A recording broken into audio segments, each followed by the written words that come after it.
আসসালামু আলাইকুম দর্শক, welcome back to my channel পান্নার পাকশালা।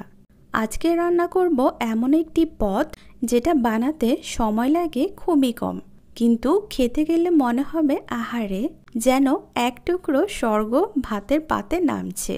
হ্যাঁ, আজকে তৈরি করছি সরষে ইলিশ। আপনি যদি কষ্ট করে আমার ভিডিওটা দেখেন তাহলে যারা নতুন রাঁধুনি তারা সব টিপস পাবেন আমার এই রেসিপিতে। রান্না শুরু করার আগে একটা কথা বলি, ইলিশের নিজস্ব একটা ঘ্রাণ আছে, তাই বেশি মশলা দিয়ে ঢেকে ফেললে তার জাদুই চলে যায়। তাই আমি খুব কম মশলা আর একদম ঘরোয়া নিয়মে রান্না করব। প্রথমে আমি এখানে 2 টেবিল চামচ সরষে নিয়েছি। এরপর এগুলোকে ভালো করে ধুয়ে আধা ঘন্টা ভিজিয়ে রেখেছিলাম। এতে ঝাঁঝটা নরম হয় আর বেটে নিলে পেস্টটা হয় একদম মসৃণ। পেস্ট বাটার সময় পানি একেবারে অল্প দিতে হবে, না হলে তিতা ভাব চলে আসবে। কেউ কেউ কালো বা লাল সরিষাটাও রান্নায় ব্যবহার করে, তবে আমি আজকে শুধু সাদা সরিষাটা দিয়ে রান্নাটা করব। এখানে আরেকটা জিনিস করে রেখেছি, 4টা মাঝারি সাইজের পেঁয়াজ আর 2টা কাঁচামরিচ একসাথে ব্লেন্ড করে রেখেছি। অনেকেই কাঁচামরিচ আলাদা দেয়, আমি পেঁয়াজের সাথে মিশিয়ে নিয়েছি, এতে দারুণ একটা ঘ্রাণ আসে। এবার ইলিশ মাছ আমি 4টা পিস নিয়েছি, একদম ফ্রেশ। এর ওপর কিছুই দেইনি, না হলুদ না মরিচ, কারণ ইলিশ যদি ভালো হয় এর শরীরেই আছে মশলার গুণ। রান্না শুরু করলাম। কড়াইতে একটু বেশি সর্ষে তেল দিলাম, যেন তেলটা ঘ্রাণ ছড়ায় পুরো রান্নাঘরে।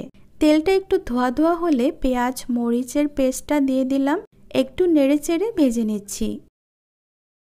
2 থেকে 3 মিনিট পেঁয়াজ বাটাটা ভাজার পর এখন হাফ চা চামচ করে রসুন বাটা ও হাফ চা চামচ আদা বাটা দিয়ে দিলাম। এটাকেও আমি কিছুক্ষণ ভেজে নেব, এর কাঁচা গন্ধটা চলে যাওয়ার আগ পর্যন্ত। এই পর্যায়ে অ্যাড করে দিচ্ছি সর্ষে বাটা।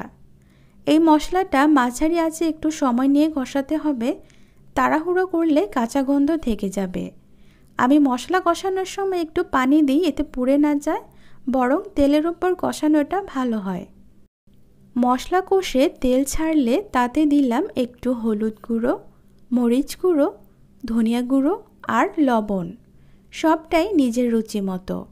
তবে সর্ষে আর ইলিশের স্বাদ যেন ঢেকে না যায় সেদিকে খেয়াল রাখতে হবে। আমি গ্রাইন্ডারটা ধুয়ে পানি অ্যাড করে দিলাম, যেন মশলাটা পুড়ে না যায়। মশলা যখন ঠিকঠাক কষে যাবে তখন ইলিশ মাছগুলো দিয়ে দিলাম আস্তে করে। মাছ একবার দিলেই নেড়েচেড়ে কিছু করা যাবে না, ইলিশ ভেঙে গেলে কিন্তু রান্নার সৌন্দর্যটাই নষ্ট হয়ে যায়।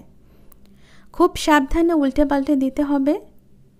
সব মাছ কড়াইতে বসে গেলে ঢাকনা দিয়ে ঢেকে দিলাম, 5 থেকে 7 মিনিট মিডিয়াম আঁচে রেখে দিলাম। এতে মাছ সিদ্ধ হবে, আবার মশলার ঝাঁঝও ভেতরে ঢুকে যাবে।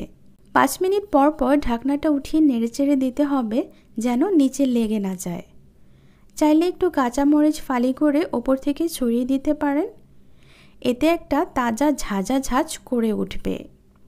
ঢাকনাটা খুলে দেখলাম, আহা, সর্ষের তেলের ওপর থেকে যখন ইলিশের তেল ভেসে উঠল তখনই বুঝলাম রান্না শেষ। এই পদটা কিন্তু চুলা থেকে নামানোর পর ঢেকে একটু রাখলে স্বাদ আরও বেড়ে যায়, কারণ গরম গরম তাপে সর্ষে আর ইলিশ একে অপরকে জড়িয়ে ধরে। তাই সার্ভ করার আগে অন্তত 5 মিনিট ঢেকে রাখবেন। এই সর্ষে ইলিশের সাথে শুধু ভাত থাকলেই চলবে, আলাদা কিছুই লাগবে না। কিন্তু ভাত যেন গরম আর ঝরঝরে হয়, তাহলে একেবারে জমে যাবে। আপনারা এটা বানিয়ে দেখবেন, রান্না যত সহজ স্বাদ তত বেশি। আর যদি ভালো লাগে তাহলে লাইক কমেন্টে জানাবেন আপনারা কিভাবে বানান আপনাদের সর্ষে ইলিশ। দেখা হবে পরের রেসিপিতে। তো আজকের মতো বিদায় নিচ্ছি, আল্লাহ হাফেজ।